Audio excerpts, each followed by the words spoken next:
இந்த நாளில் நாம் தேவனுடைய வார்த்தையை கேட்க வந்திருக்கிறோம். எத்தனை பேர் வேத புத்தகங்களை கையில் கொண்டு வந்திருக்கிறீங்க? கரண்டை உயர்த்தி ஆண்டுடைய நாமத்தை வகைப்படுத்த பார்க்கலாம். கொண்டு வராதவோ அடுத்த வாரம் வந்து கொண்டு வரணும் இல்லையா? எத்தனை பேர் நோட்ஸ் கொண்டு வந்திருக்கீங்க? எழுதுவது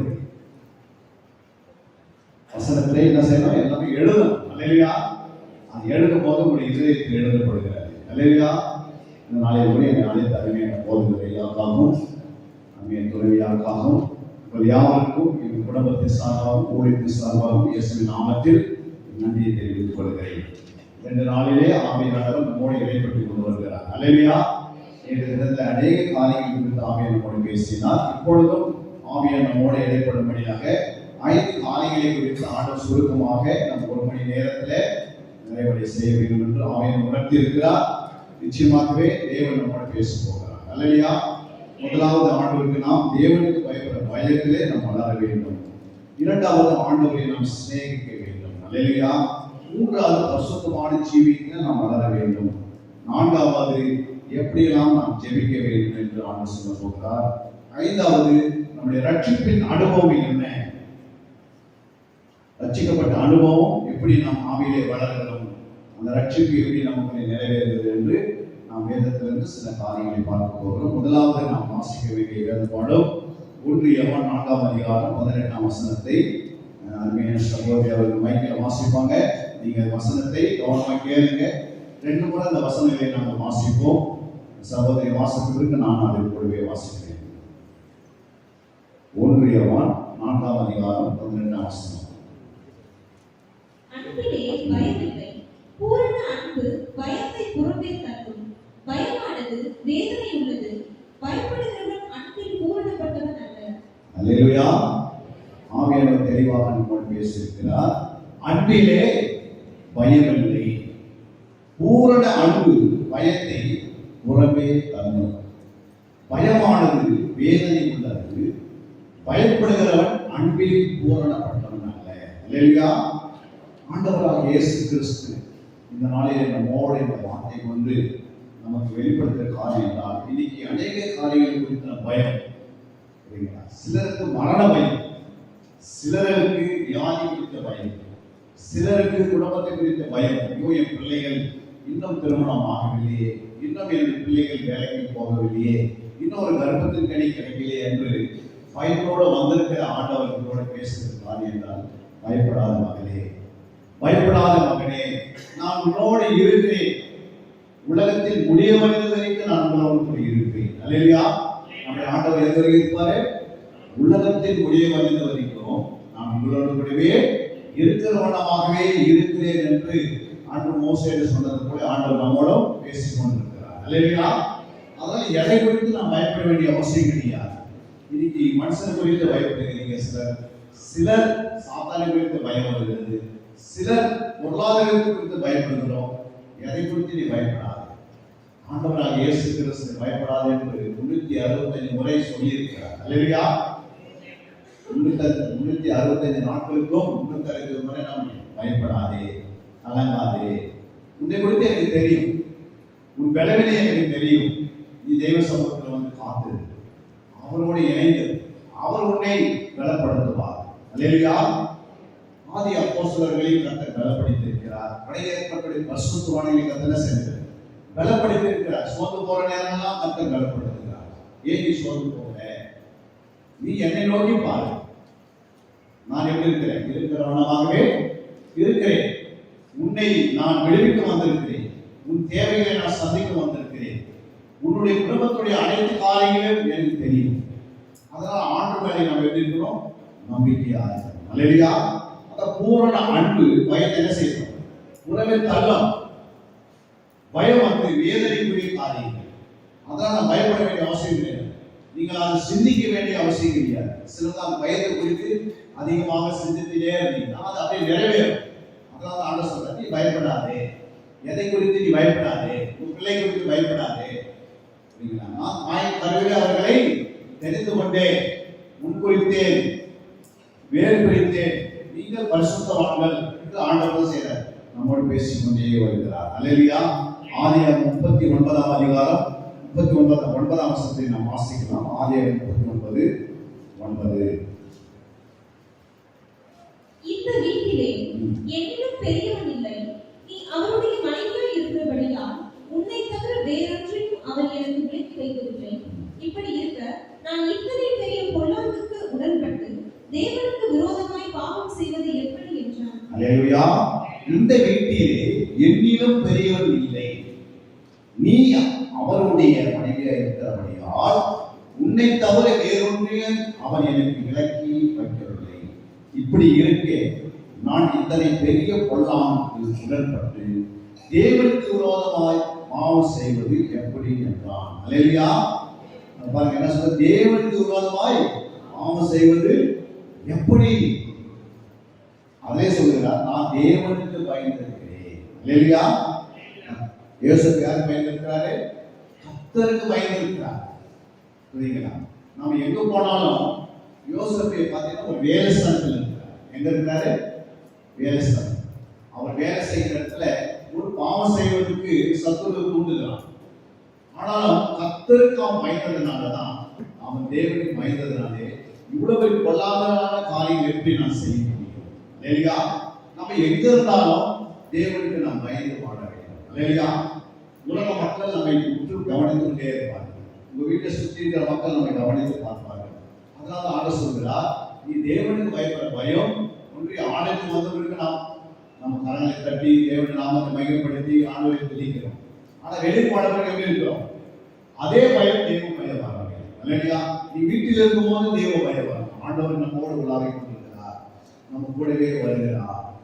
எந்த தவறு செய்வதற்கு முன்பாகவே கர்த்தரை நினைவு கொண்டே இருந்தீங்கன்னா அந்த தவறை முன்னால செய்யவே முடியாது. இல்லையா? நம்ம அந்த தவறை யோசித்துக் கொண்டே இருக்கிறோம், ஆனா தேவனை யோசிக்கவில்லை. கிறிஸ்து சிந்தையும் நமக்குள்ள ஆளுகை செய்யவில்லை. அதனால்தான் நம்ம சில காரணங்களை விழுந்து விடுவோம். எப்படி நாம் ஆலயத்துக்கு வந்தோமோ அப்படியே நாம் வெளியே போகும்போதும் தேவ பயத்தோடவே நாம் போக வேண்டும். அல்லேலூயா. ஆதியாகமம் 22:2 வாசிக்கும் போது, ஆதியாகமம் 22:12 வாசிக்கலாம். ஆதியாகமம் 22:12. அப்பொழுது அவர், பிள்ளையாண்டான் மேல் உன் கையை போடாதே, அவனுக்கு ஒன்றும் செய்யாதே. நீ அவனை உன் புத்திரன் என்றும் உன் ஏகசுதன் என்றும் பாராமல் எனக்காக ஒப்பு கொடுத்தபடியினால் நீ தேவனுக்கு பயப்படுகிறவன் என்று இப்பொழுது அறிந்திருக்கிறேன் என்றார். ஆண்டவர் சொல்கிறார் பாருங்க, அப்போது அவர் பிள்ளையாண்டின் மேல் என்ன பண்ணாதே, உன் கையை போடாதே, அவனுக்கு ஒன்றும் செய்யாதே.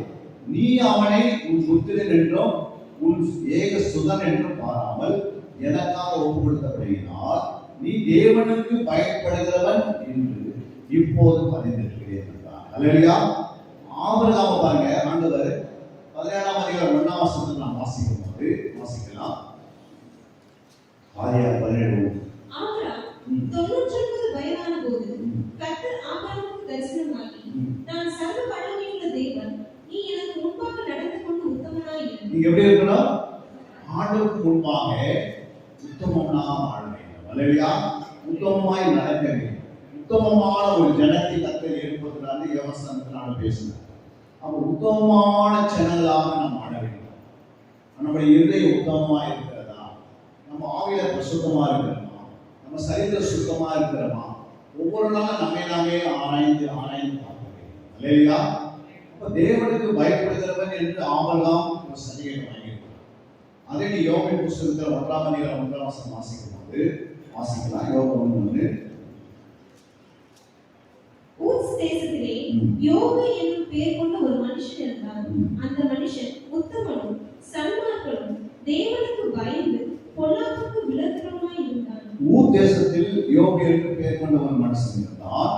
அந்த மனுஷன் உத்தமனும் சன்மார்க்கனும் தேவனுக்கு பயந்து பொல்லாப்புக்கு விலகுறவனாய் இருந்தான். அல்லேலூயா. யோபு பாருங்க, தேவனுக்கு அவன் பயந்து இருக்கிறான்.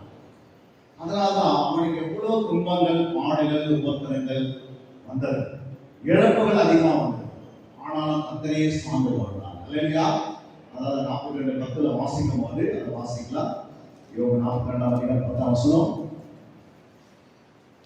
யோபு தன் சிநேகிதருக்காக வேண்டுதல் செய்தபோது கர்த்தர் அவன் சிறையிருப்பை மாற்றினார். அல்லேலூயா. யோபு என்ன பண்ணாரு? தன் சிநேகிதருக்காக ஜெபம் பண்ணினான். அல்லேலூயா. எல்லாமே இழந்து போயிடுச்சு. ஆனா ஜெபம் என்ற வாழ்க்கை நமக்குள்ளே இழக்கப்பட்டது. அல்லேலூயா. விசுவாசம் என்ற இடம் நமக்குள்ளேயே இருந்தது. நீதி பொறுமை என்றது இருந்தது. சரீரத்தோட இழப்பு அதிகமாக இருந்தது, குடும்பத்தை இழப்பு இருந்தது, அவனுடைய பேங்க் பேலன்ஸ் எல்லாமே அவனுக்கு விலகி போயிடுச்சு. ஆனாலும் விசுவாசம் அவனுக்குள்ளே இருந்தது. அல்லேலூயா. ஜெபம் ஆவி அவனுக்குள்ளே இருந்தது, அவனுக்குள்ள விசுவாசம் இருந்தது. கடைசி வரைக்கும் பாருங்க, தன்னுடைய சிநேகிதனுக்காக அவன் ஜெபிக்கிறான். அதுக்கு என்ன காரணம்? எதை குறித்து அவன் பயப்படல. ஏன்னா ஏற்கனவே சர்டிஃபிகேட் கொடுக்கிறார். என்னன்னு? தேவனுக்கு பயந்தவன். அல்லேலூயா. அவன் உத்தமன், சன்மார்க்கன், தேவனுடைய கொள்ளாத உலகத்துடைய கொள்ளாத காரியங்கள் விலகி இருக்கிறவன். அல்லேலூயா. நாம் எப்படி இருக்கிறோம்? யோசித்து பாருங்க. தேவனுக்கு பயந்து இருக்கிறோமா? தன்னுடைய சபையில மேய்ப்பவர்களுக்கு நாம் பயந்து மாறுகிறோமா? சபைக்கு வரும்போது தேவ பயத்தோடு வருகிறோமா? ஒவ்வொரு நாளும் கர்த்தர் நம்மை ஆராய்ந்து பார்த்துக்கொண்டே இருப்பார். அல்லேலூயா. அது மட்டும் இல்லை, இன்னொரு வசனத்தை நாம் வாசிக்கலாங்க. சங்கீதம் 34:9. சங்கீதம் 34:9 வாசிக்கலாம்.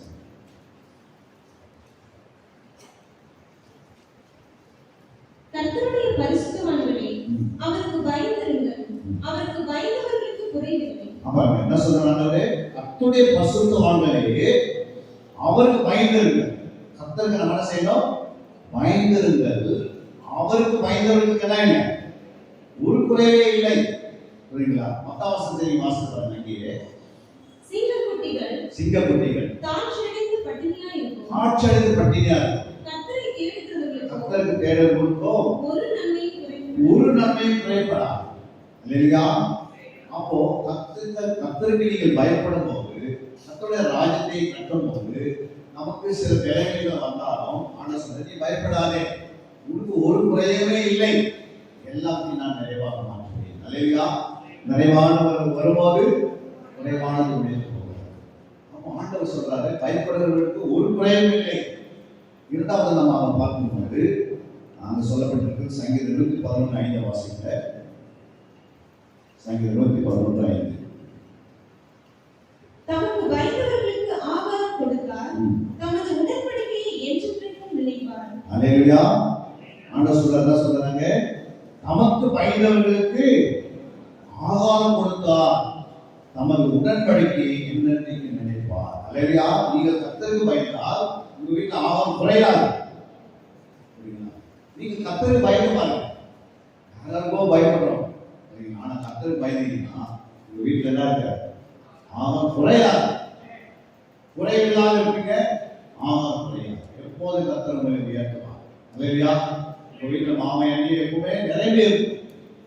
அதாவது கர்த்தரையே சார்ந்து வாழணும், கர்த்தரையே பற்றி கொள்ள வேண்டும், அவரையே நாம் எல்லாத்தையும் கேட்டு பெற்றுக்கொள்ள வேண்டும், அவரையே நம்ப வேண்டும், அவரை விசுவாசிக்க வேண்டும், அவரை ஒரு நாள் விட்டு விலகக்கூடாது.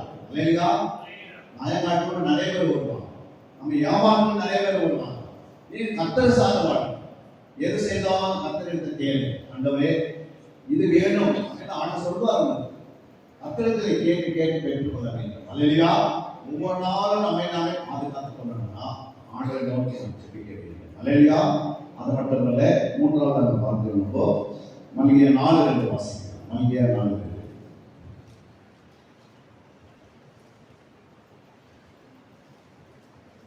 இதோ சூரியனை போல எரிகிற நாள் வரும். 4:2. ஆனாலும் என் நாமத்துக்கு பயந்திருக்கிற உங்கள் மேல் நீதியின் சூரியன் உதிக்கும், அதன் செட்டைகளின் கீழ் ஆரோக்கியம் இருக்கும், நீங்கள் வெளியே புறப்பட்டு போய் கொழுத்த கன்றுகளைப் போல வளர்வீர்கள். ஆனாலும் என் நாமத்துக்கு பயந்திருக்கிற உங்கள் மேல் நீதியின் சூரியன் உதிக்கும். அல்லேலூயா. அதன் சட்டையின் கீழ் ஆரோக்கியம் இருக்கும், நீங்கள் வெளியே புறப்பட்டு போய் கொழுத்த கன்றுகளைப் போல வளர்வீர்கள். கர்த்தருக்கு பயந்தா எப்படி இருப்பீங்க? அந்த 3 காரியம் நான் சொல்றேன். ஒன்று, நீதி சூரியன் உதிக்கும். நம்முடைய ஆண்டவராகிய இயேசு கிறிஸ்துவின் அந்த வெளிச்சம், அந்த ஒளி, அந்த பிரகாசம் நம்ம முகங்களில் பிரகாசம். அல்லேலூயா. அப்ப யார் கர்த்தருக்கு பயப்படுறீங்களோ, அவருடைய நாமத்துக்கு பயப்படுறீங்களா? அவருடைய நாமத்தை பயந்து நடங்க. கர்த்தருடைய நாமம் சர்வ வல்லவர், சர்வ வியாபி, சர்வ ஞானியார், என்றும் வியாபித்திருக்கிறவர், என்றும் எங்கும் இருக்கிறவர். அல்லேலூயா. அவர் சர்வ வல்லமுள்ள தேவன். அவரை போல ஒரு தெய்வம் இந்த உலகத்துல யாருமே கிடையாது.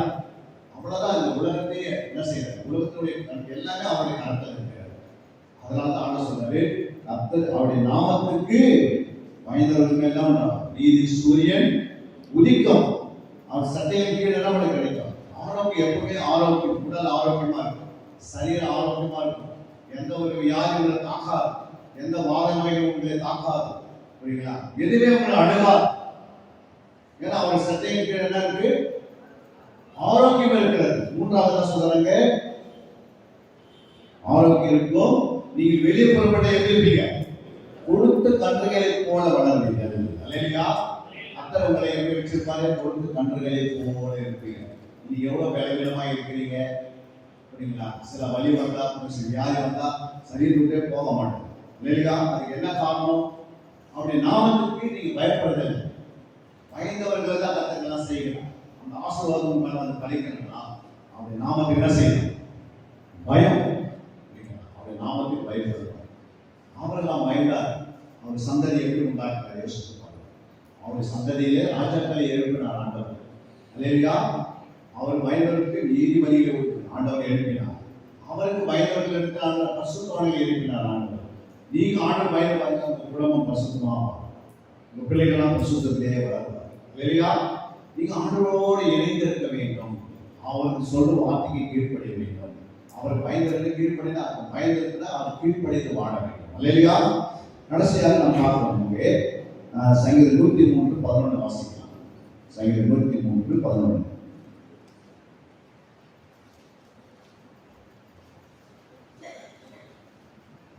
பூமிக்கு வானம் எவ்வளவு உயரமாய் இருக்கிறதோ அவருக்கு பயப்படுகிறவர்கள் மேல் அவருடைய கிருபையும் அவ்வளவு பெரிதா இருக்கும். பூமிக்கு வானம் எவ்வளவு உயரமாய் இருக்கிறதோ அவருக்கு பயப்படுகிற மேல் அவருடைய கிருபையும் எவ்வளவு பெரிதாக இருக்கிறது. அல்லேலூயா. பூமியை பார்க்கறீங்க, வானத்தை பார்க்கறீங்க, அது எவ்வளவு உயரமா இருக்குது. பூமிக்கும் வானத்துக்கு எவ்வளவு உயரம். அவருக்கு நீ பயப்படுகிற மேல் தான் அவருடைய கிருபையும் அவ்வளவு பெரிதா இருக்கு. உங்க மேல கிருபை இருக்கணும்னா நீங்க தேவன் என்ன செய்யணும், பயப்படணும். கர்த்தருக்கு பயப்படுற பயம் தான் அவருடைய கிருபை அளவில்லாமல் கொடுப்பார். உங்களை சுற்றி ஆண்டவரை நினைச்சுவார். அல்லேலூயா. இந்த மயிலப்பார் ஆண்டுக்கு நீங்க ரோட்ல போகும்போது கர்த்தர் உங்களோட என்ன பண்ணார், உங்களை சுற்றி வேலை இருப்பார். தூதர்கள் உங்களோடு கூட வருவார். 46 சங்கீதம் 1 வசனம் வாசிக்கும்போது வாசிங்க. 46 சங்கீதம் 1. தேவன் நமக்கு அடைக்கலமும், தேவன் நமக்கு என்ன அடைக்கலமாய் இருப்பார். இரண்டாவது நமக்கு பலனாய் இருப்பார்.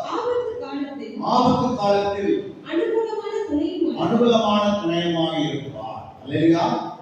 நம்பர் 1 எப்படி இருப்பார், தேவன் நமக்கு அடைக்கலமாய் இருப்பார். கோழி தன் குஞ்சுகளை அடைக்கலம் காக்கிறது போல தேவன் நம்ம எத்தனை விதமான வாதைகளோ கல்லாப்புகள் அந்த உலகத்தில் வந்தாலும் உன்னை எப்படி வச்சுப்பாரு, ஒரு கோழி தன் குஞ்சுகளை எப்படி அடைக்கலம் காக்கிறது அதே போல உன்னையும் காத்துக் கொள்வார். ஏன்னா தேவன் நமக்கு அடைக்கலமாக இருக்கிறார். இரண்டாவது தேவன் அப்படி இருக்கிறாரு, நமக்கு பலனாய் இருக்கிறார். ஒரு காரியம் செய்வது ரொம்ப பலவீனப்படுவோம். ஆனா ஆவியான உட்கார்ந்து பலனை ஊற்றினார்னா அது ஒரு சாதாரணமா தெரியும். வேதத்தில் நம்ம நிறைய பரிசுத்தவான்களை பார்க்கிறோம். கிதியோன் மேல பரிசுத்த ஆவியானவர் இருந்தார். அல்லேலூயா.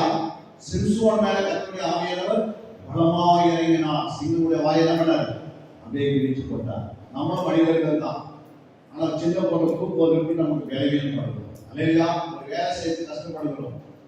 ஆனால் ஆண்டவர் நமக்கு வேலையை கொடுக்கிறவராக இருக்கிறார். மூன்றாவது ஆண்டவர் செய்தாரு, நமக்கு துணையா இருக்கிறார். தன் தூதர்களை துணையா கொண்டு நம்மளை கொண்டு போய் பிள்ளைங்க எங்க போறாங்க வராங்க அவங்களுக்கு என்ன செய்வார் ஆண்டவர், எப்போது ஒரு தூதர் 2 தூதருக்கு முன்னாடி இருக்கக்கூடிய உங்க பிள்ளைகளை காலேஜுக்கு அனுப்பா உங்க பிள்ளைகளோடு கூட தூதர் கொடுப்பாங்க. நீங்க ஆலயத்துக்கு வரும்போது தூதர்கள் கூட வருவாங்க.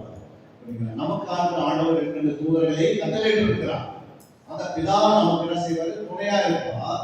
இயேசு நமக்கு அடைக்கலமா இருப்பார். பரிசுத்த ஆவி நமக்கு பலனாக இருப்பார். அல்லேலூயா. 3 பேரே நம்மோடு கூட இருப்பார்கள். எப்போ இருப்பார்கள், அவருக்கு நீ பயப்படுற பயம் இருக்கிறதா, அவருக்கு பயப்படுற பயம் இருக்கிறதா, ஆலயத்துக்கு வரணும் அவருக்கு இருக்கிற பயம், அவருக்குள்ள இருக்கிற அந்த பயம் நமக்குள்ள இருக்க வேண்டும். அல்லேலூயா. ஏன்னா கர்த்தர் இயேசு என்ன பண்ணாரு, நமக்கு அந்த கற்றுக் கொடுத்திருக்கிறார். எப்படி பயனா என்ன, எங்க போய் ஒளிந்து கொள்வது பயம் இல்லை. நமக்குள்ள ஆண்டவர் இருக்கிறார். இந்த பொல்லாத காரியத்தை நான் செய்ய மாட்டேன், தீமையான காரியத்தை நான் பேச மாட்டேன், தவறான காரியத்தை நான் சொல்ல மாட்டேன், எங்கே நான் உட்கார துர்மார்க்க ஆலோசனை கேட்க மாட்டேன், ஆவியின் இடத்துல நான் உட்கார மாட்டேன், பரியாசத்தில் இருக்கிற இடத்துல இருக்க மாட்டேன் என்று அதுதான் பயம். அப்ப தேவ சமூகத்தை நீ வந்து இஷ்டம் போல நம்ம பயன்பட்டு வந்திருந்தால் சத்துரு தந்திரமா இருக்கிறதே நினைப்பான், சத்துரு தந்திரமான உள்ளவர் இல்லையா. இரண்டாவதாக நாம் பார்க்கும்போது அங்கே சொல்லப்பட்டிருக்கிறது, நம்ம ஆண்டவரை சிநேகிக்கிறோம். யாரெல்லாம் நாம் சிநேகிக்கிறோம்? மத்திய 5ஆம் அதிகாரம் 44ஆம் வசனம் வாசிக்கும்போது 5:44 நான் உங்களுக்கு சொல்லுகிறேன், உங்கள் சத்துருக்களை சிநேகியுங்கள், உங்கள் சபிக்கிறவர்களை ஆசீர்வதியுங்கள், உங்களை பகைக்கிறவர்களுக்கு நன்மை செய்யுங்கள், உங்களை நிந்திக்கிறவர்களுக்காகவும் உங்களை துன்பப்படுத்துகிறவர்களுக்காகவும் ஜெபம் பண்ணுங்கள். 45 இப்படி செய்வதினால் நீங்கள் பரலோகத்தில் இருக்கிற உங்கள் பிதாவுக்கு புத்திரராய் இருப்பீர்கள். அவர் தீயோர் மேலும் நல்லோர் மேலும் தமது சூரியனை உதிக்க பண்ணி நீதியுள்ளவர்கள் மேலும் அநீதியுள்ளவர்கள் மேலும் மழையை பெய்ய பண்ணுகிறார். 46 உங்களை சிநேகிக்கிறவர்களையே நீங்கள் சிநேகிப்பீர்களானால் உங்களுக்கு பலன் என்ன? உங்களுக்கு பலன் என்ன? ஆயக்காரரும் அப்படியே செய்கிறார்களா? சிநேகிக்கிறவர்களே சிநேகிக்கூடாது இல்லையா? அதை நான் சொல்றேன், ஒரு சத்துருக்களை என்ன பண்ணேன்? நான் உங்களுக்கு சொல்லுகிறேன், உங்கள் சத்துருக்களை நேசிக்கணும். சிநேகிக்கிற நேசிக்கணும். நமக்கு யாருமே சத்துரு பிசாசு தான் நமக்கு சத்துரு இல்லையா? நம்ம வீட்டாரே சத்துருவை எழுப்புவாங்க, அவங்களை நேசிக்கணும், அவங்களே அன்பு கூறணும். யாருமே நமக்கு எதிரி கிடையாது, சாதாரண தவிர. இன்னைக்கு பார்த்தீங்கன்னா ஒரு குடும்பத்துல சொந்தமான கூட நம்ம எதிரியா இருக்கு. நம்ம கிறிஸ்தவர்கள், கிறிஸ்துடைய பிள்ளைகள், தேவனுக்கு பயந்து வாழ்றவங்க இல்லையா? நம்ம தேவனுக்கு பயந்தவங்க எப்படி வாழ்வாங்க? சத்துருக்கள் என்ன பண்ணணும்? நேசிக்கணும். யாரெல்லாம் சத்துருவை நேசிக்கிறீங்க? உங்களுடைய பகைக்கிறவெல்லாம் நீங்க நேசிக்கிறீங்களா? இல்ல அவங்க அலுவலகிறீங்களா? வசனம் சொல்லுகிறது, உங்களை நேசிக்கிறவர்களே நீ நேசிக்காத, அப்படி நேசித்தாலும் ஆயிரத்தாலும் அப்படிதான் செய்கிறான்னு சொல்றாங்க. அப்ப நம்மளை நேசிக்கிறவர்களே நம்ம நேசிக்காதவர்களையும் கண்டுபிடிச்சுன்னா அவங்க நீ நேசித்தா கிறிஸ்துவின் அன்பு வெளிப்பட மாட்டேன். அவர்கள் மனம் திரும்புவார்கள், ஆண்டவரை ஏற்றுக்கொள்வார்கள். நம்ம யார் பகைக்கிறார்களோ அவங்க தான் நம்ம நேசிக்கணும். அதான் இயேசு செய்தார் அல்லையா? சிலுவையில் போய் என்ன பண்ணார் இயேசு? பிதாவே இவர்களை மன்னியன்னு சொன்னார். அதுக்கு என்ன காரணம்? எல்லாமே இயேசு பகைத்தார்கள், அடித்தார்கள், அவரை என்ன பண்ணாங்க? தாடி பிடுங்கினார்கள், அவருக்கு வழிகளை உண்டாக்கினார்கள், விளைவித்து கொடுத்தார்கள். ஆனாலும் இயேசு என்ன பண்ணினார்? சிலுவையில பிதாவே இவர்களை மன்னியன்னு சொன்னார். அந்த மன்னிக்கிற குணம் இருக்கிறதா? ஆதாம் எவ்வளவு பாவம் செய்தார், ஆனா ஆண்டவர்கிட்ட மன்னிப்பு. சவுல் ராஜா பாவம் செய்தான், கர்த்தருக்கு விரோதமான காரியங்களை செய்தான், ஆனால் ஆண்டவர்கிட்ட வந்து மன்னிப்பு கேட்கிறார் இல்லையா? யூதாஸ் ஆண்டவரை காட்டி கொடுத்தார், இயேசுவிட்ட வந்து மன்னிப்பு கேட்டு ஆண்டவர் என்ன பண்ணியிருப்பார்? விடுதலை ஆக்கியிருப்பார். இன்னைக்கு பார்த்தீங்கன்னா நீங்க தவறு செய்துட்டு சில தவறுகளோடு வந்து உட்கார்ந்துருந்தால் அந்த தவறுகளோடு தான் இருக்கும். அந்த கர்த்தரத்தை தான் செய்யும், மன்னிப்பு கேட்கணும். மற்றவர்களை நீ எதை குறை சொன்னாலும், மற்றவர்கள் கலகத்தை உண்டாக்கினாலும் அவங்கள்ட்ட மன்னிப்பு கேட்கணும். ஏன்னா கிறிஸ்தவர்கள் எப்போதும் மன்னிப்புக்குள்ள வாழ்ந்துருக்கோம். விசுவாசத்தை மன்னிப்பு கேட்கவே மாட்டோம் இல்லையா? நான் ஏன் மன்னிப்பு கேட்கணும், அவங்க தான் வந்து மன்னிப்பு கேட்கணும் அப்படி இருக்கும். நீ இறையை போகணும், தன்னைத்தான் தாழ்த்தணும். அப்போ மன்னிக்கும் போது அவர்கள் ஒன்றாய் இணைகிறார் இல்லையா? மன்னிப்பு மிக அவசியமானது. அது மட்டும் நான் சொல்ல நடந்ததாக வாசிக்கும்போது அங்க வாசிக்கலாம். லூக்கா 14:12 வாசிக்கலாம். லூக்கா 14:12. அன்றியும் அவர் தம்மை விருந்துக்கு அழைத்தவனை நோக்கி, நீ பகல் இருந்தாவது இரவில் இருந்தாவது பண்ணும்போது உன் சிநேகிதரை ஆகியும் உன் சகோதரரை ஆகியும் உன் பங்கு ஜனங்களை ஆகியும் ஐஸ்வர்யமுள்ள அயனாரை ஆகியும் அழைக்க வேண்டாம். அழைத்தால் அவர்களும் உன்னை அழைப்பார்கள், அப்பொழுது உனக்கு பதிலுக்கு பதில் செய்ததாகும். 13. நீ விருந்து பண்ணும்போது ஏழைகளையும் ஊனரையும் சப்பானிகளையும் குருடரையும் அழைப்பாயாக. அப்ப நம்ம விருந்து பண்ணும்போது யார் தெருவிலே போய் அடிச்சிடும். கொஞ்சம் ஏழைகளை நினைக்கிறேன் இல்லையா? ஆனால் ஆண்டவர் தெளிவாக சொல்றாரு, அன்றையும் அவர் தம்மை விருந்துக்கு அழைத்தவனை நோக்கி, நீ பகல் விருந்தாவது இரவு விருந்தாவது பண்ணும்போது உன் சிநேகிதராகிலும் உன் சகோதராகிலும் உன் பக்து ஜனங்களாக ஐஸ்வர்யம் உள்ள அயலாக்கத்தாராலும் அழைக்க வேண்டாம். அழைத்தால் அவர்களும் உன்னை அழைப்பார்கள், அப்போது உனக்கு பதிலுக்கு பதில் செய்வதாகும். அப்ப யாரை அழைக்கணும்? நீ விருது பண்ணும்போது ஏழைகளையும் மூடரையும் சப்பானிகளையும் குருடரையும் அழைப்பாயாக. இல்லையா? நம்ம யாரை அழைக்கணும்? ஏழைகளை கூப்பிடுறோமா? ஊனர்களை கூப்பிடுறோமா? சப்பானிகளை கூப்பிடுறோமா? குருடர்களை கூப்பிட்டு உங்க ஆதாரம் கொடுக்குறோமா? இதுதான் ஆண்டவருக்கு பெரிய விருந்தமா இருக்குது. இல்லையா? நம்ம தெரிஞ்சவனே கூப்பிடணும். அது செயல்படாதான் சார். நீ சிநேகிக்கிற உன் தெரிஞ்சவனே கொண்டு வந்து அவங்களுக்கே கொண்டு போய் என்ன செய்யணும்? அவங்களோட உறவாடி அவங்களை அழைக்கணும். அழைக்கக்கூடாது சொல்றாங்க. அதை காட்டிலும் இந்த 4 பேர் என்ன செய்யும்? அதை அடுத்த வருஷம் வாசல் 14 என்ன சொல்றாங்க? அப்பொழுது நீ எப்படி இருப்ப? பாக்கியவானாய் இருப்பாய். அவர்கள் உனக்கு பதில் செய்ய மாட்டார்கள். நீதிமான்கள் உயிர்த்தெழுதில் உனக்கு பதில் செய்யப்படும். நீ நீதிமானா மாற ஒரு நாள் ஆண்டவர் என்ன செய்ய? ஒரு உயிர்த்தெழுதல் வரும்போது அந்த அன்னைக்கு ஆண்டு சொல்லுவாரு, நான் சொன்ன மாதிரி நீ செய்ததுனால நீங்க நம்ம எப்படி செய்யறோம், எப்படி விருதுக்கு அழைக்கிறோம் பேசுறது பாருங்க. தெரிஞ்சவங்களே அழைத்து நமக்கு தெரிஞ்சவங்களே அவங்களுக்கு விருது கொடுத்துருக்கோம். ஆனால் தெரியாத ஏழைகளுக்கும் குருடர்களுக்கும் செவிலர்களுக்கும் ஊனர்களுக்கும் நாம் அழைத்து ஒருவேளை ஆதாரம் கொடுக்கிறோமா? இதுதான் கிறிஸ்துவுடைய ஜீவி. அல்லேலூயா. அப்ப நமக்கு இவங்களாம் சிநேகிதராக மாறினாங்க. மூன்றாவதாக நாம் பார்க்கும்போது, முதல் நாம் தேவனுக்கு பயப்படுறது பார்த்தோம். இரண்டாவது நம்ம யாரை சிநேகிக்கும் பார்த்தோம். மூன்றாவதாக நம்ம யாரை பார்க்க போறோம்? சொல்லுங்க பார்க்கலாம். பரிசுத்தமாய் வாழ வேண்டியது அவசியம். 1 Thessalonians 5:23 வாசிக்கலாம். 1 Thessalonians 5:23.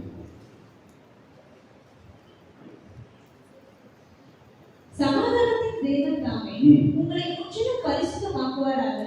உங்கள் ஆவி, ஆத்மா, சரீரம் முழுவதும் நம்முடைய கர்த்தராகிய இயேசு கிறிஸ்து வரும்போது குற்றமற்றதாய் இருக்கும்படி காக்கப்படுவதாக. இயேசு கிறிஸ்து வரும்போது நம்ம எப்படி இருக்கணும்? குற்றமற்றதாய் இருக்கும்படி காக்கப்படுவதாக. குற்றமற்றதாய் இருக்கும்படி காக்கப்படுவதாக. அந்த வசனம் என்ன சொல்லுது? எது குற்றமற்றதா இருக்கணும்? நம்முடைய ஆவி, ஆத்மா, சரீரம். இது 3 ஆண்டுடைய வரிகளை எப்படி இருக்கணும்? பரிசுத்தமாய் இருக்கணும். அல்லேலூயா.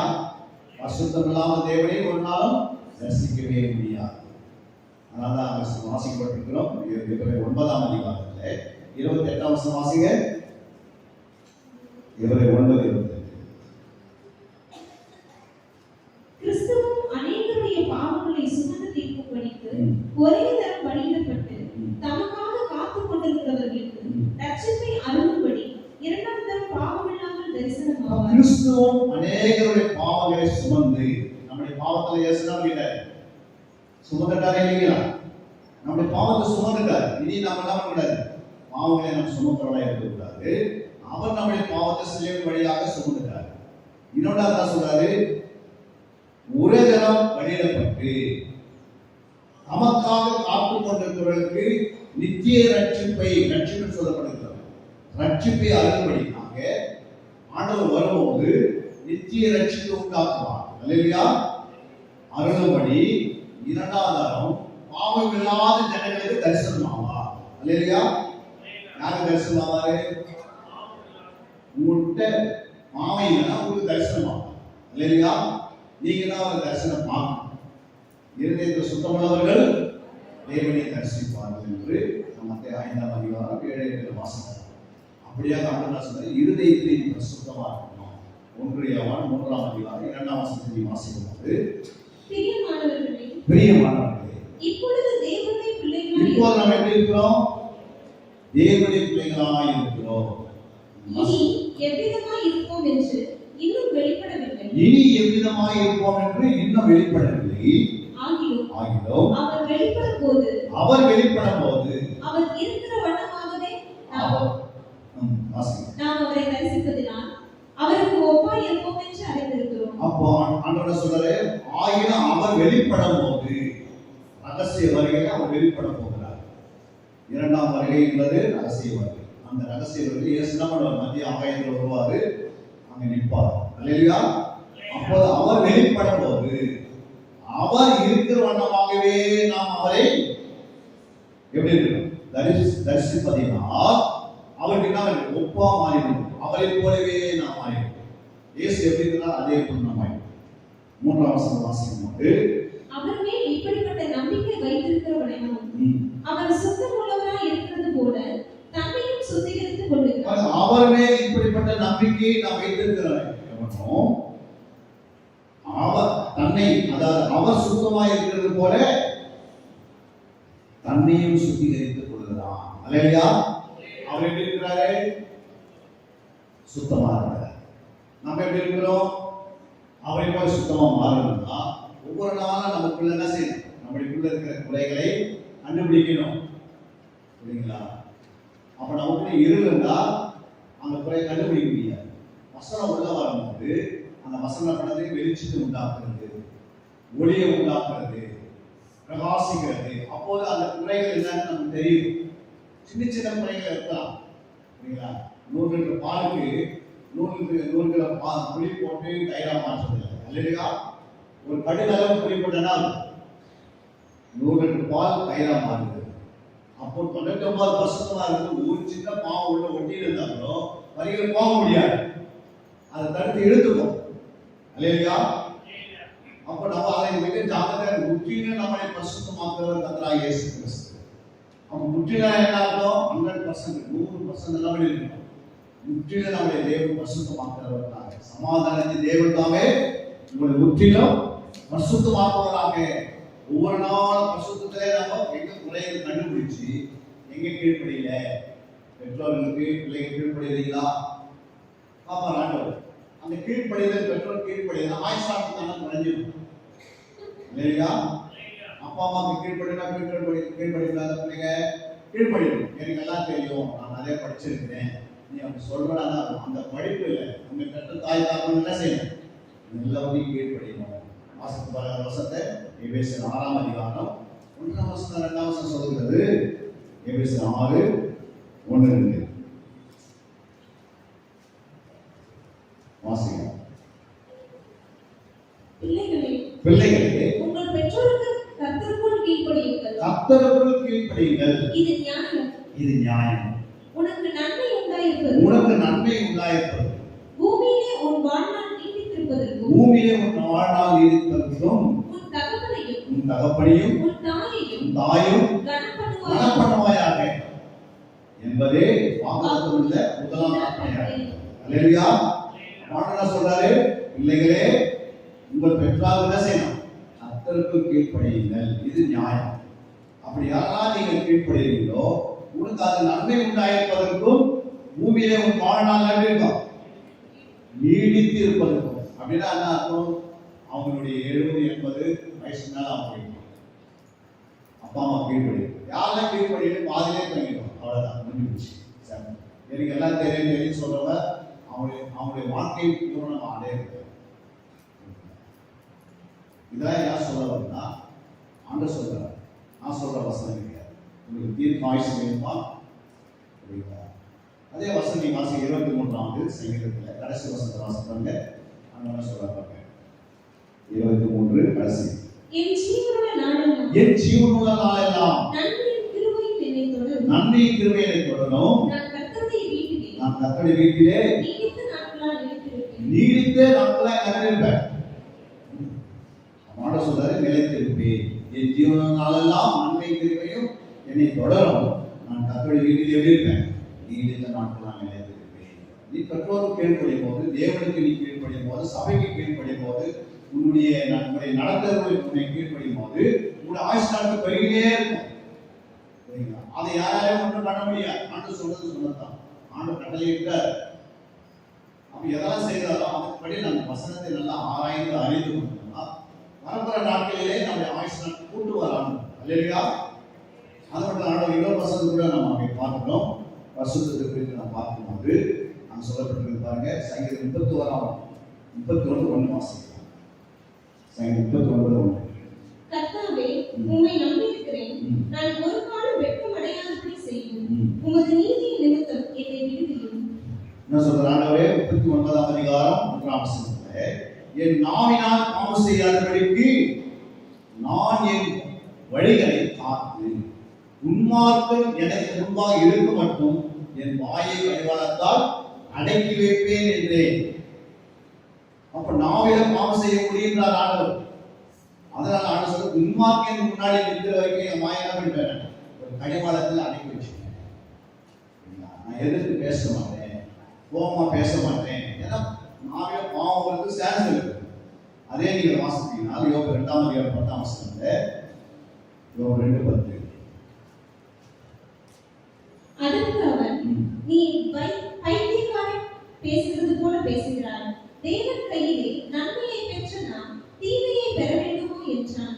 இவைகளை எல்லாவற்றிலும் யோபு தன் உதடுகளினால் பாவம் செய்யவில்லை. யோபு தன் உதடுகளினால் பாவம் செய்யவில்லை. அங்க சங்கீதக்காரர் சொல்றாரு, நான் நாவினால பாவம் செய்யவில்லை. இங்க யோபு சொல்றாரு, நான் உதடுகளினாலே பாவம் செய்யவில்லை. உதடலை எவ்வளவு பாவம் செய்யவில்லை, எவ்வளவு போய் பேசுறோம். வீணான வார்த்தை பாவமா மாறிடும். தேவையில்லாத வார்த்தை கட்டுக்கதையெல்லாம் பேசுனீங்கன்னா, நேரத்தை செலவு பண்ணிருந்தா அதே ஒரு பாவமா மாறிடும். நம்முடைய பேச்சிலே எப்படி இருக்கணும்? உறுதியா 12 வாசிக்கும் போது ரோமர் 12 வாசிப்பாங்க. ரோமர் 12,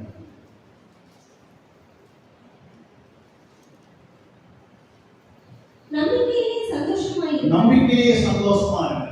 உபத்திரவத்திலே பொறுமையாயிரு. உபத்திரத்திலே பொறுமையா இருக்கு. ஜெபத்திலே உறுதியாய் இரு. ஜெபத்திலே தவறணும்.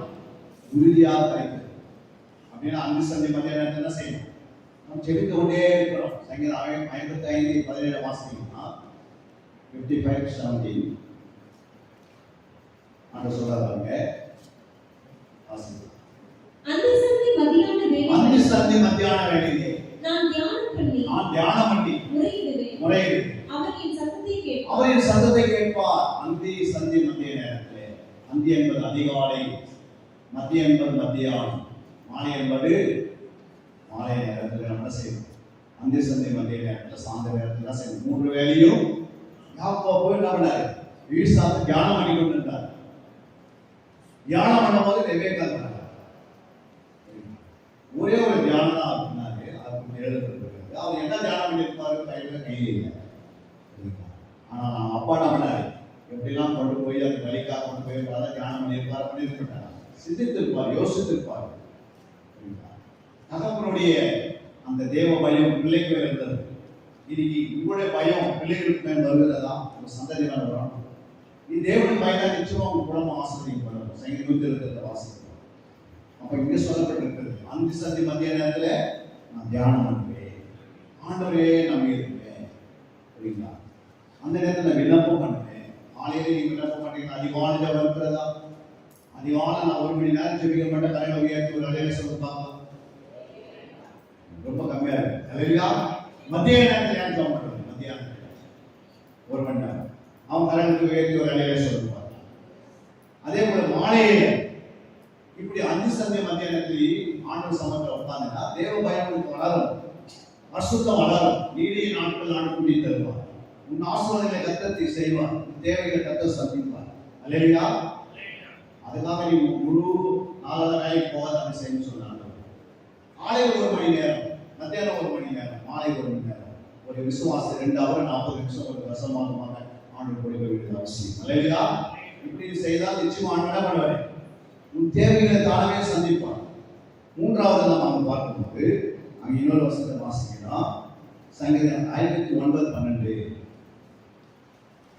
59:12 அவர்கள் உதடுகளின் பேச்சு அவர்கள் வாயின் பாவமாய் இருக்கிறது. அவர்கள் இட்ட சாபமும் சொல்லிய பொய்யும் ஆகிய இவைகளின் நிமித்தம் தங்கள் பெருமையில் அகப்படுவார்கள். அவர்கள் உதடுகள் பேச்சு அவர்கள் வாயின் பாவமா இருக்கிறது. பேச்சில பாவம் இருக்கிறது. நம்முடைய உதடுகளின் பேச்சு எப்படி இருக்கணும்? ஆண்டுக்கு சுத்தமா இருக்கணும். ஆனா நம்முடைய உடல் பேச்சு சில நேரத்தில் அவரின் வாயின் பாவமா மாறுகிறது. அவர்கள் இட்ட சாபம் சொல்லி பொய்யும் ஆகிய நிமித்தம் தங்கள் பெருமையினால் அகப்படுகிறார்கள். பெருமையான பேச்சு. நம்ம ஒவ்வொரு நாளும் நடந்துகிற தேவன் தான் திரும்பி அனுப்பி நம்ம நடத்துகிறார். நான் கட்டின வீடு, நான் கட்டின நான் கட்டின வியாபாரங்கள், நான் தான் எல்லாத்தையும் செய்கிறேன், நான் என்று சொல்லி பெருமையை வளர்த்துப்பாங்க. நமக்கு ஜீவனை கொடுத்தாரு, சுவாசத்தை கொடுத்தாரு, அவன் தான் இதை செய்கிறான், நம்ம ஏன் சொல்றதில்லை? எல்லாம் நான் அன்று பாபிலோன் தேசத்துல நேபுகாத்நேச்சரை சொன்ன நான் கட்டின மகா பாபிலோன். அவருடைய நாயகர் ஒரு மாணவன் இல்லையா, அச்சல முழுமை இருக்கிறார்.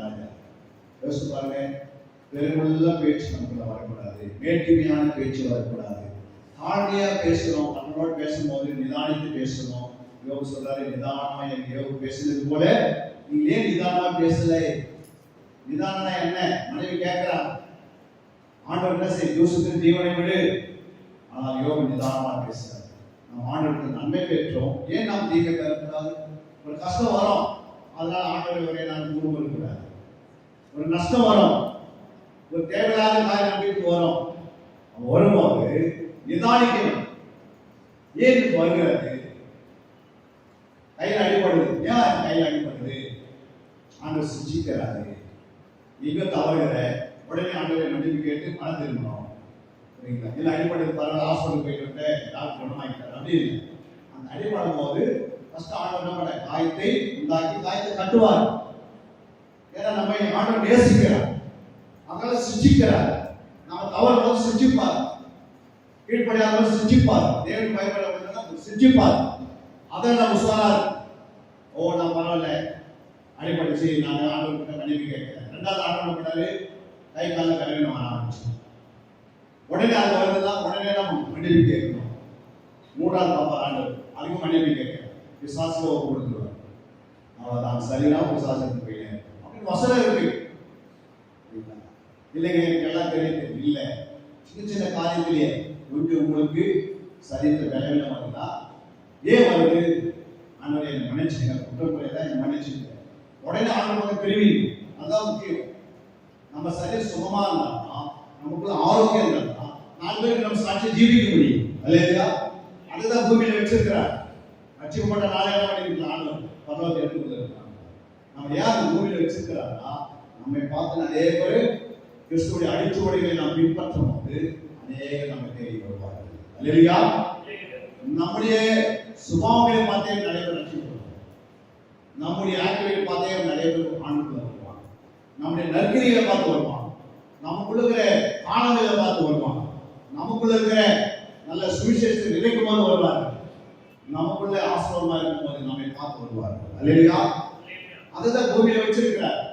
ஏதோ இந்த உலகத்துல வந்து நிலைமையமா இருக்கணும், நோயிலே இருக்கணும். நோய் என்பது யாருக்கு? வியாதி என்பது யாருக்கு? அவிசுவாசி வியாதி. நீங்க அவிசுவாசமா இருந்தீங்கன்னா உங்களுக்கு என்ன வரும்? வியாதி வரும்.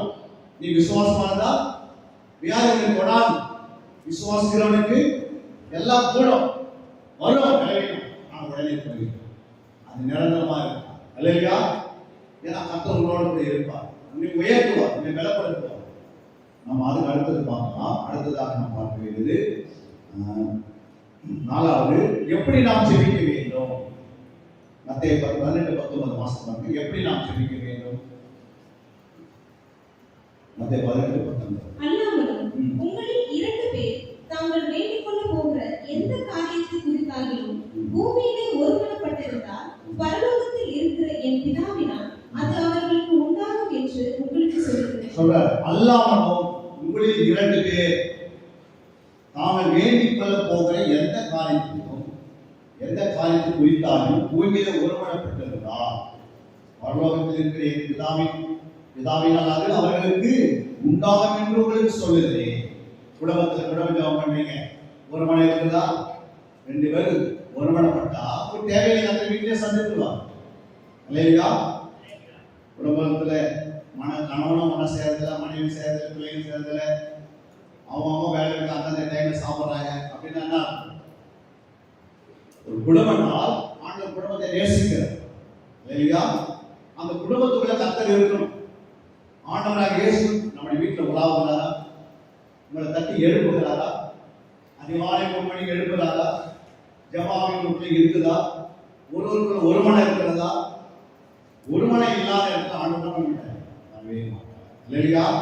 உங்களுக்குள் ஒருமனை இருக்கிறதா?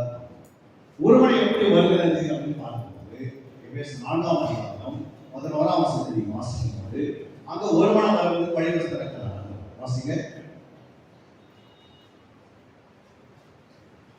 மேலும் நாம் அனைவரும் தேவனுடைய குமாரனை பற்றும் விசுவாசத்திலும் அறிவிலும் ஒருமைப்பட்டவர்களாகி கிறிஸ்துவனுடைய நிறைவான வளர்ச்சியின் அளவுக்கு தக்க பூரண புருஷராகும் வரைக்கும். அப்போ ஒருமனை எப்படி வருது? விசுவாசமும் அறிவு ஒன்றை இணையும் போது, விசுவாசம் என்பது ஆவின் கனியிலிருந்து உருவாகுது. அறிவு என்பது வசனத்திலே நீங்க அதிகமாக வேதத்தை தேடி தியானிக்கும் போது நாளில் உருவாகும். வேத அறிவு உருவாகும். இந்த வேத அறிவு வேதத்தில் உண்டான கனியும் இணையும் போது ஒரு மனத்தான வருகிறது. அல்லேலூயா. அப்போது பூரண புருஷராக மாறி வாழ்க்கையில முன்னேற்றம் வருகிறது. தேவனுக்காக நீங்க நேரத்தை ஒதுக்க முடியும். அல்லேலூயா. இரண்டாவது ஒரு வசனத்தை வாசிக்க 1 யோவான் 5:14. 1 யோவான் 5:14 வாசிங்க.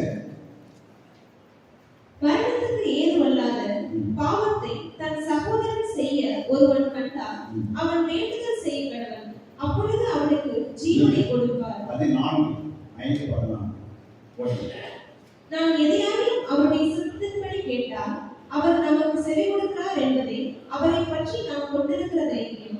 நாம் எதையாக அவருடைய சித்தத்தின்படி கேட்டால் அவர் நமக்கு என்ன செய்வார்? நமக்கு செவி கொடுக்கிறார் என்பதே அவரை பற்றி நாம் கொண்டிருக்கிற தைரியம். அப்ப இரண்டாவது ஃபர்ஸ்ட் ஒரு படத்தோட கேட்கும்போது ஆண்டு கொடுக்கிறாரு. இரண்டாவது ஆண்டு எப்படி கேட்கணும்? அவன் சித்தத்தின்படி கேட்கணும். அல்லேலூயா. ஒரு வீடு கட்டிடுவாங்க, இன்னொரு வீட்டை கட்டுறதுக்கு ஆனது இன்னொரு வீடு தான் ஆனது. வீடு நம்ம பரலோகத்துக்கு போவோம். பூமியில தான் இருக்க ஒரு வீடு. அல்லேலூயா. மறுபடியும் அந்த வீட்டை எப்போ நீங்க வந்து பார்க்கலாம்?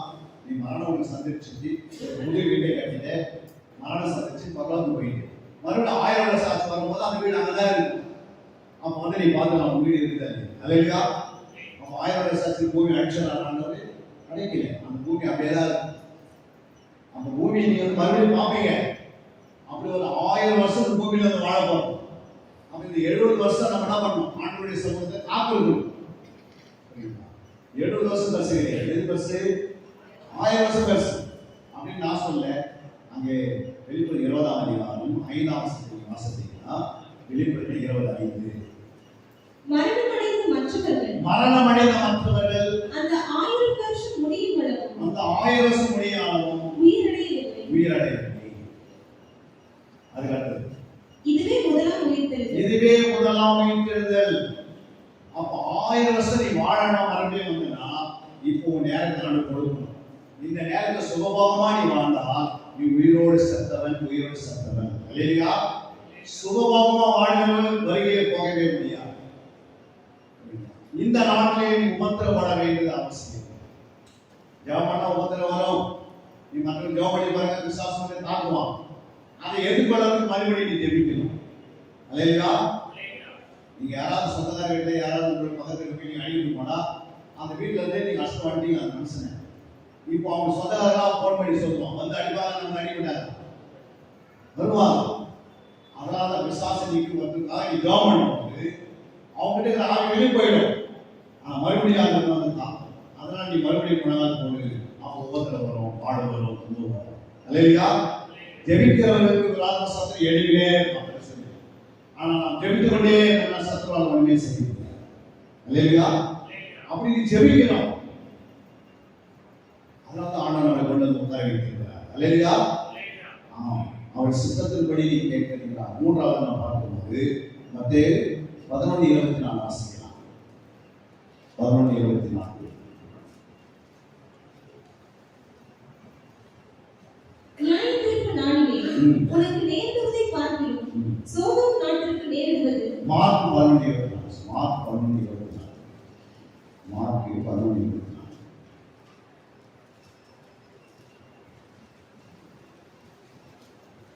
வாசிக்கலாம். ஆதலால் நீங்கள் ஜெபம் பண்ணும்போது எவைகளை கேட்டுக் கொள்கிறீர்களோ அவைகளை பெற்றுக்கொள்வோம் என்று விசுவாசியுங்கள். அல்லேலூயா. நீங்கள் ஜெபம் பண்ணும்போது எவைகளை கேட்டுக் கொள்வீர்களோ அவைகளை பெற்றுக்கொள்வோம் என்று என்ன பண்ணோம்? விசுவாசிகள். அப்போது அவைகள் உங்களுக்கு உண்டாகும் என்று சொல்லியிருக்கிறேன். 3 காரணத்தால சொல்றேன். ஒன்று, நீங்க ஜெபம் பண்ணும்போது ஒரு மனம் இருக்கும். ஒரு மனம் தான் நீங்க பெற்றுக்கொள்வீங்க. இரண்டாவது நான் சொன்ன தேவ சித்தத்தின்படி ஜெபம் பண்ணா இரண்டாவது அது பெற்றுக்கொண்டீங்க. மூன்றாவது விசுவாசத்தால் அந்த நன்மையை பெற்றுக்கொள்ள முடியும். ஜெபம் பண்ணும்போது உங்களுக்குள்ள விசுவாசம் இருக்கா, ஒருமனை இருக்கா, தேவ சித்தம் இருக்கா, நம்மை நாமே ஆயத்தம் பண்ணணும். கடைசியாக ஐந்தாவது நாம் பார்க்க போறோம் ரட்சிப்பின் அனுபவங்கள். அல்லேலூயா. முதலாவது நம்ம என்ன பார்த்தோம்? தேவனுக்கு பயப்பட பயம். இரண்டாவது நாம் பார்த்தோம் சிநேகிதம். யாரை நாம் சிநேகிக்கணும்? சத்துருக்களையே நம்ம என்ன பண்ணணும்? சிநேகிக்கணும். மூன்றாவது பார்த்தோம் பரிசுத்தம். ஆவி ஆத்மா சரீரத்தை அவருடைய வருகைக்கு நம்ம ஆயத்தப்படுத்திக் கொள்ள வேண்டும். நான்காவது ஆண்டு சொன்னாரு எப்படி ஜெபிக்க வேண்டும் என்று சொன்னார். ஐந்தாவது நாம் பார்க்க போகிறோம் ரட்சிப்பின் அனுபவங்கள் என்ன. 1 யோவான் 2:6 வாசிங்க. 1 யோவான் 2:6. அவருக்குள் நிலைத்திருக்கிறேன் என்று சொல்லுகிறவன் அவர் நடந்தபடியே தான் நடக்க வேண்டும். அல்லேலூயா. அவருக்குள் நிலைத்திருக்கிறோம் என்று சொல்லுகிறவன் அவன் நடந்தபடியே தான் நடக்க வேண்டும். ரட்சிப்பின் அனுபவம். நான் ரட்சிக்கப்பட்டேன், அவன் நடக்கவே நான் நடக்கவே மாட்டேன், நான் இயேசு போல நடப்பேன் அப்படின்னா அது ரட்சிப்பின் அனுபவம். அல்லேலூயா. அவர் எப்படி நடந்தாரு? அவர் போய் மக்களுக்கு காலை கழுவினார். எப்பாவது யாருக்கு காலம் கழுவியா? கழுவணியாமா? கழுவணியே இல்லையா? அவர் நடந்தபடி அவர் என்ன செய்ய சுவிசேஷம் அறிவித்தாரு. அப்படி நடக்கிறோமா? மக்கள் போய் சுவிசேஷம் அறிவிக்கிறோமா? அவர் மனைவியை ஜெபித்தாரு. ஆளுக்கு வந்து ஜெபம் பண்ணீங்களா? இல்ல வாரத்துக்கு ஒரு நாள் தான் சபை வந்து அல்லேலூயா. அவர் ஜெபித்தபடியே நீங்கள் ஜெபிக்கணும். அவர் என்ன செய்ய மற்றவர்களுக்காக ஜெபித்தாரு. மக்களுக்கு ஜெபம் பண்றியா? அவர் தேசத்துக்காக தன்னை ஜெபித்தாரு. ஜெபிக்கிறியா? அவர் கண்ணீரோடு ஜெபம் பண்ணாரு. உன் ஜெபம் இருக்குதா? அவர் இரவுமாக ஜெபம் பண்ணாரு. இரவுமாக ஜெபம் பண்றியா? எல்லாம் ஆண்டு கேட்பார். அவர் நடந்தபடியே நீ நடக்கணும். இரண்டாவது ஆண்டு சொல்றாரு 1 பேதுரு 2:21. 1 பேதுரு 2:21. இதற்காக நீங்கள் அழைக்கப்பட்டு இருக்கிறீர்கள். ஏனெனில் கிறிஸ்து உங்களுக்காக பாடுபட்டு நீங்கள் தம்முடைய அடிச்சுவடுகளை தொடர்ந்து வருவதும் உங்களுக்கு மாதிரியை பின்வைத்து போனார். இதற்காகவே நீங்கள் அழைக்கப்பட்டிருக்கிறீர்கள். ஏனெனில் கிறிஸ்துவும் உங்களுக்காக பாடுபட்டு நீங்கள் தம்முடைய அடிச்சுவடுகளை தொடர்ந்து வரும்படி உங்களுக்கு மாதிரியை பின்வைத்து போயிருக்கிறார். அல்லேலூயா. அவர் பாடுபட்டார் சொல்றோம். 150% அவர் பாடுபட்டாரு. 1% நம்ம பாடுபடுறோமா?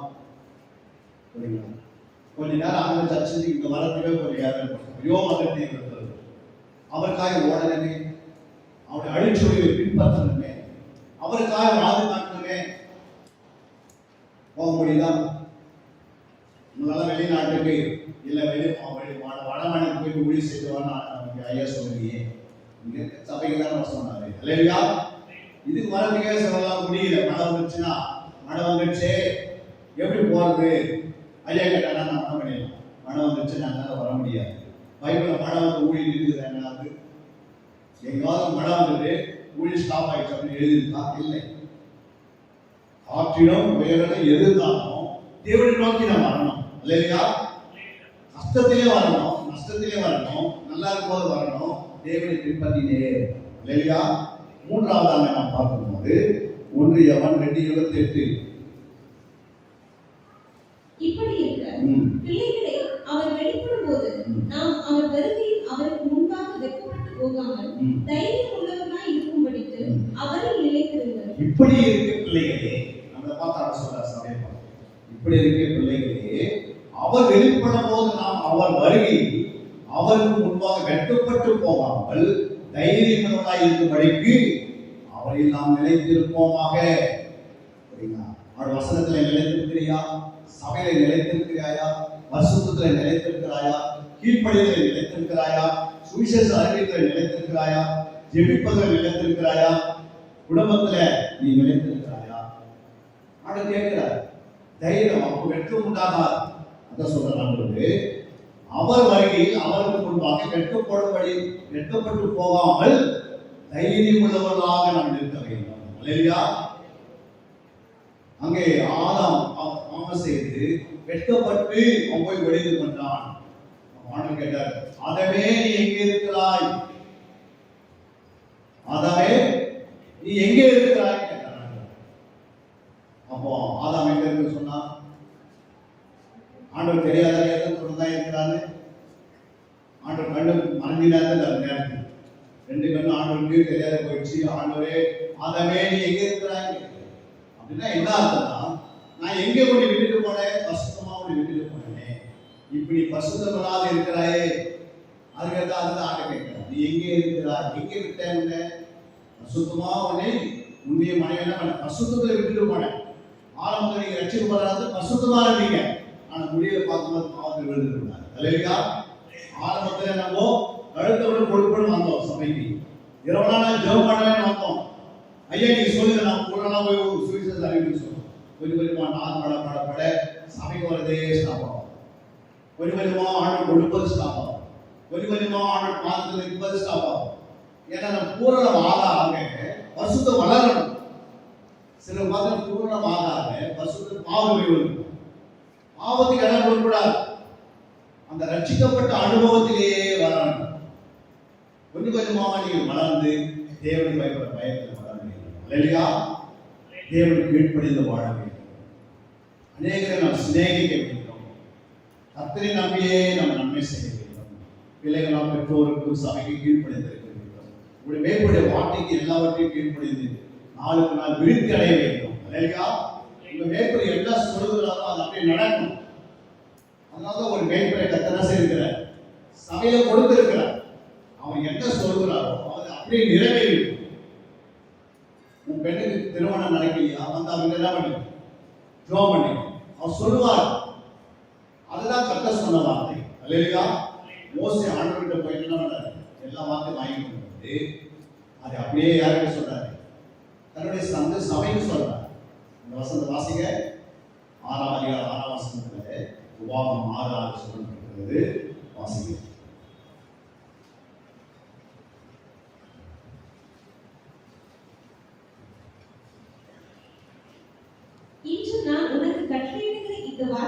இன்று நான் உனக்கு கட்டளையிடுகிற இந்த வார்த்தைகள் உன் இருதயத்தில் இருக்க கடவுளை மோசே காட்ட சொல்றார். இன்று நான் என்ன பண்றேன், நான் உனக்கு கட்டளையிடுகிற இந்த வார்த்தை உன் இருதயத்தில் இருக்க கடவுளை. 7ஆம் வசனம். நீ அவைகளை பிள்ளைகளுக்கு கருத்தாய் போதித்து நீ வீட்டில் உட்கார்ந்திருக்கும் போது வழியில் நடக்கிற போது படுத்துக் கொள்கிற போதும் எழுந்திருக்கிற போதும் அவைகளை குறித்தே பேசு. அல்லேலூயா. இந்த நீ வாங்கி போன வார்த்தைக்கு இவ்வளவு வார்த்தை 5 விதமான வார்த்தையை கொடுத்திருக்கிறார்.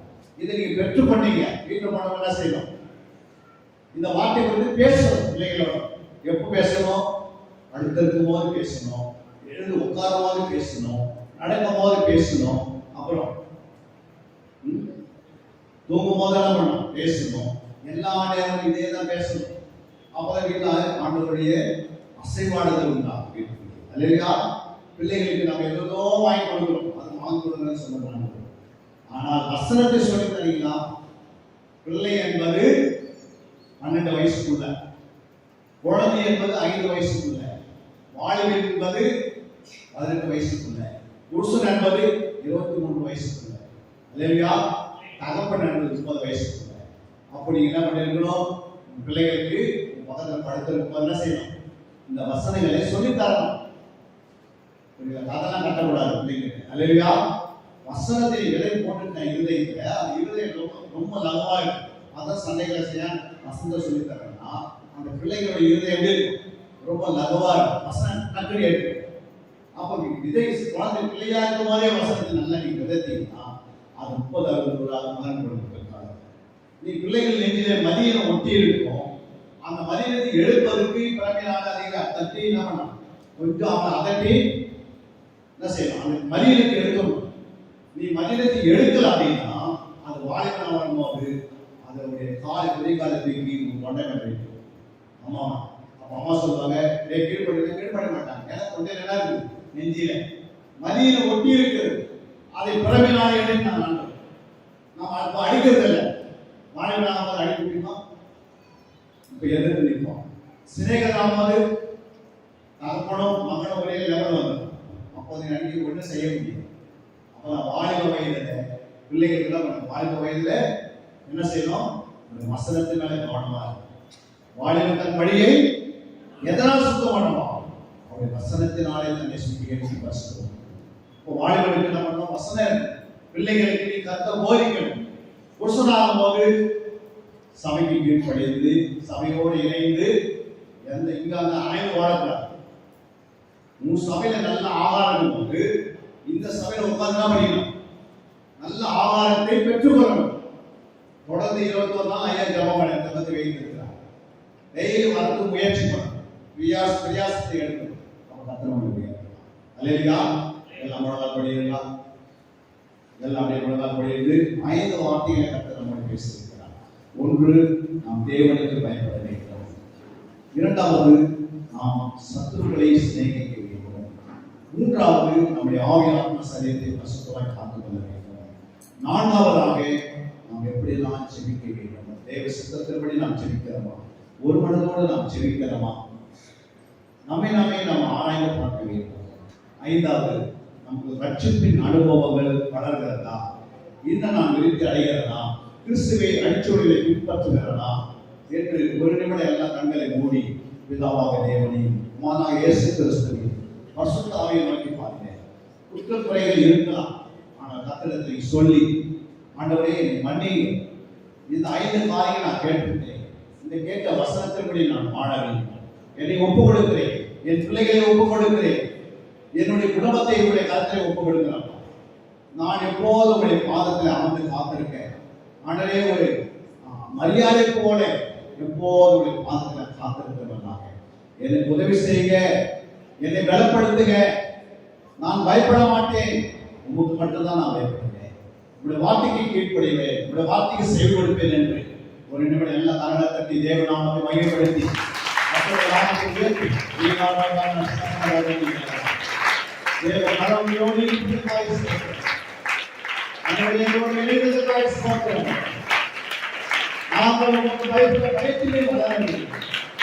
சத்துருக்களை நான் நேசிக்க வேண்டும்.